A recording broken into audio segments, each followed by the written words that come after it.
DSP की हत्या के बाद एक बार फिर से उठने लगी है अवैध खनन को लेकर सीबीआई जांच की मांग। प्रदेश में खनन माफिया बेखौफ है और लॉ एंड ऑर्डर की धज्जियां उड़ चुकी हैं, ऐसा कहा है एडवोकेट फरियाम सिंह ने। नूंह जिले के तावड़ू क्षेत्र में खनन माफिया द्वारा डीएसपी की हत्या के बाद जहां प्रदेश सरकार विपक्षी दलों के निशाने पर आ गई है, वहीं अवैध खनन व ओवरलोड के खिलाफ हाईकोर्ट में याचिका लगाने वाले क्षेत्र के गाँव गुमथला राव के एडवोकेट फरियाम सिंह ने भी इस घटना के बाद एक बार फिर से प्रदेश सरकार से हरियाणा में अवैध खनन के खिलाफ सीबीआई जांच की मांग की है। रादौर के गांव गुमथला राव में पत्रकारों से बातचीत करते हुए उन्होंने कहा कि अगर प्रदेश में अवैध खनन की सीबीआई जांच कराई जाए तो बड़े आला अधिकारी और बड़े चेहरे सामने आएंगे और ये प्रदेश का सबसे बड़ा घोटाला होगा। उन्होंने कहा कि आज जिस तरीके से एक ईमानदार अधिकारी पर हमला हुआ है, उससे साफ है कि प्रदेश में खनन माफिया बेखौफ है और लॉ एंड ऑर्डर की धज्जियां उड़ा रहा है। ऐसे में सरकार को अवैध खनन की जांच सीबीआई से करवाकर भ्रष्ट अधिकारियों और मिलीभगत करने वाले बड़े चेहरों को बेनकाब करना चाहिए। वहीं प्रदेश में अवैध खनन के खिलाफ आवाज उठाने वालों की भी सुरक्षा के पुख्ता इंतजाम होने चाहिए। देखिएगा, जिस तरह से ताबड़ू के अंदर अपनी निष्ठा और प्रतिष्ठा से ड्यूटी का निर्वाह करते डीएसपी पर खनन माफिया द्वारा जानलेवा हमला करके उनकी जान ले ली गई है, यह एक बहुत बड़ा सवाल हरियाणा के अंदर लॉ एंड ऑर्डर पर उठता है। देखिएगा, अगर जिला यमुनानगर की बात करें तो जिला यमुनानगर हब है हरियाणा के अंदर माइंस का, और इसके अंदर पिछले काफ़ी समय से अवैध खनन और ओवरलोड के जो मुद्दे हैं वो उठते रहे हैं।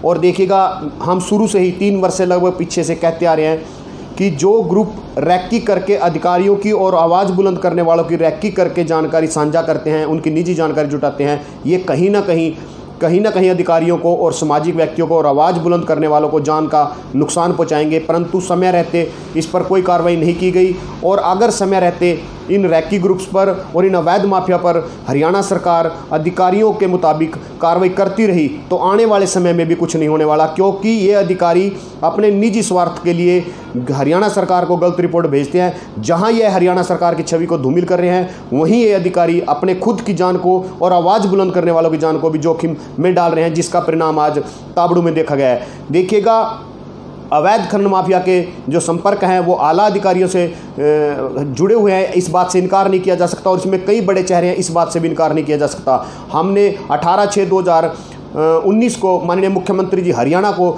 एक पत्र लिखकर ये मांग करी थी कि हरियाणा में चल रहे अवैध खनन और ओवरलोड की सीबीआई जांच कराई जाए। मैं आज भी कहता हूं कि ये हमला हुआ नहीं है, ये हमला करवाया गया है।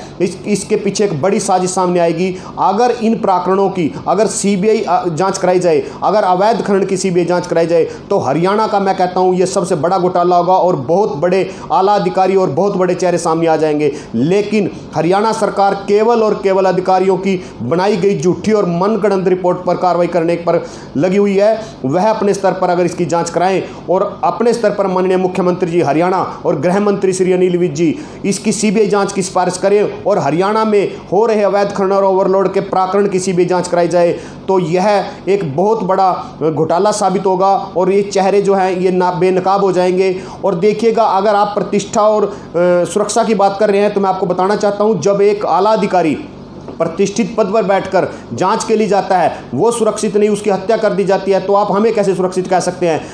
हमें आप सुरक्षित नहीं कह सकते। हमने माननीय उच्च न्यायालय में अवैध खनन को लेकर के 2017 में जनहित याचिका दायर की थी और निरंतर इस पे अपना प्रयास कर रहे हैं, अपने पुख्ता सबूतों को जुटा रहे हैं और वहाँ हम अपना पक्ष रख रहे हैं। और कहीं ना कहीं ये मिली भगत अधिकारियों की एक, मैं ये कहूँगा कि एक साजिश का हिस्सा ही है। रादौर से लाजपत राय की रिपोर्ट।